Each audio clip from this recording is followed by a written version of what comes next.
नमस्कार।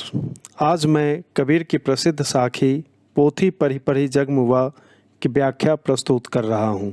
कबीर भक्तिकालीन निर्गुण काव्यधारा के सर्वाधिक लोकप्रिय कवि हैं।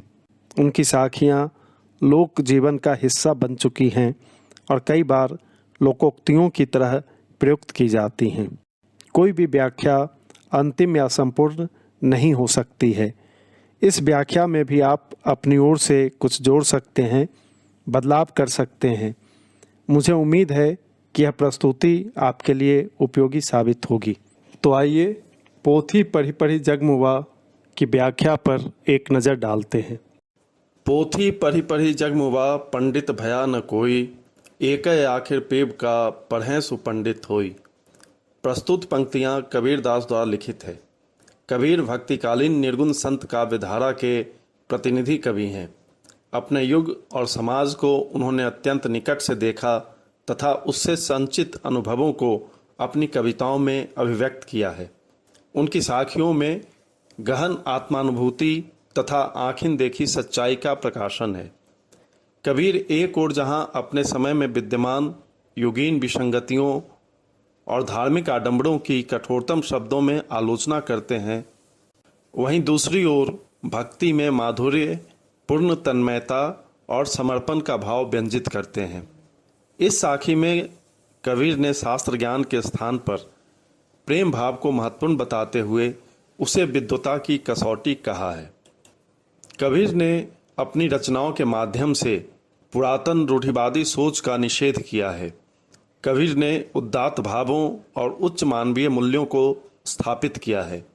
उन्होंने अपने पदों की रचना जन सामान्य में उच्च नैतिक मूल्यों को विकसित करने के उद्देश्य से प्रेरित होकर की है। वे अपनी रचनाओं के द्वारा सामान्य जनता को युगीन जीवन और समस्याओं के प्रति जागृत करते हैं। कबीर का मानना है कि बड़ी बड़ी पोथियों को पढ़ने से कुछ भी हासिल होने वाला नहीं है, क्योंकि संसार में इन पोथियों को पढ़कर अपनी विद्वता पर गर्व करने वाले न जाने कितने लोग हुए होंगे, लेकिन आज उनका कोई नामो निशान तक नहीं है। संसार में उन्हें जानने वाला भी कोई नहीं है। उनकी विद्वता और पांडित्य उनके साथ ही इस संसार से विदा हो गई। कहने का अभिप्राय यह है कि मनुष्य विभिन्न शास्त्रों और ग्रंथों को पढ़कर अपने ज्ञान, बौद्धिक क्षमता और विद्वता पर गर्व करने लगता है। अपने आप को अन्य लोगों से विशिष्ट और श्रेष्ठ समझता है। लेकिन मृत्यु संसार का शाश्वत सत्य है, जिससे कोई भी नहीं बच सका है। विद्वान होने और अपने ज्ञान का दंभ पालने वाले न जाने कितने लोग इस दुनिया को छोड़कर जा चुके हैं, लेकिन यह नहीं कहा जा सकता है कि वे सचमुच ही परम विद्वान थे, क्योंकि ज्ञान की कोई अंतिम सीमा नहीं है। कोई एक निश्चित मापदंड या कसौटी नहीं है।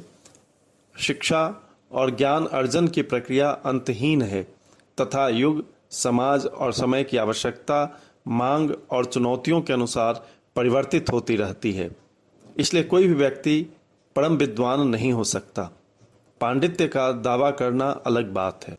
कबीर गहन मानवीय भावों और सरोकारों के रचनाकार हैं।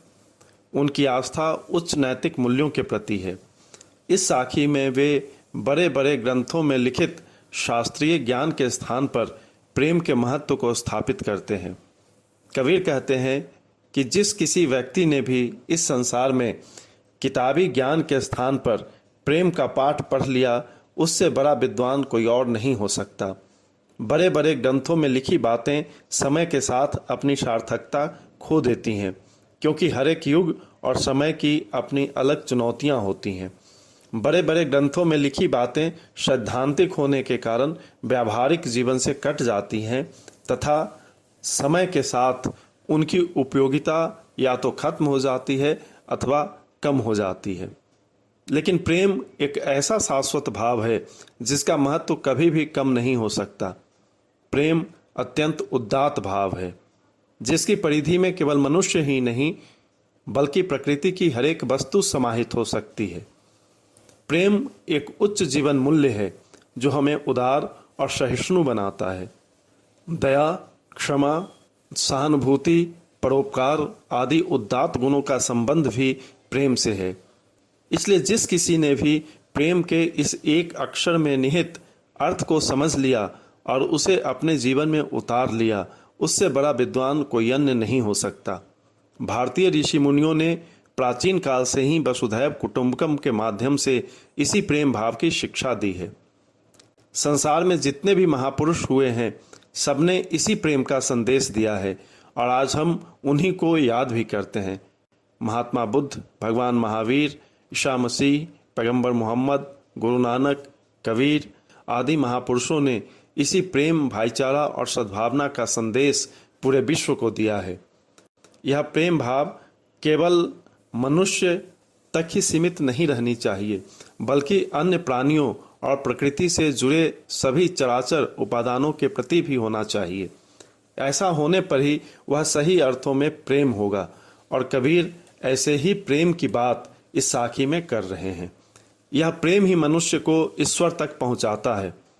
अंत में यह कहा जा सकता है कि कबीर अपनी इस साखी के माध्यम से मनुष्य को शास्त्रों और ग्रंथों में लिखी किताबी ज्ञान के स्थान पर प्रेम के व्यवहारिक ज्ञान को समझने और स्वीकार करने की सीख दे रहे हैं। पोथियों में लिखित ज्ञान हमारी सोच को सीमित, जड़ और रूढ़ बनाती है, जबकि प्रेम हमारी दृष्टि को विस्तार देता है, हमारी सोच को व्यापक आयाम देता है। यह प्रेम ही मनुष्य को मनुष्य बनाता है तथा उसे उच्च नैतिक धरातल पर प्रतिष्ठित करता है। यह प्रेम भाव हमें सामाजिक और सभ्य तथा संसार को रहने योग्य बनाता है।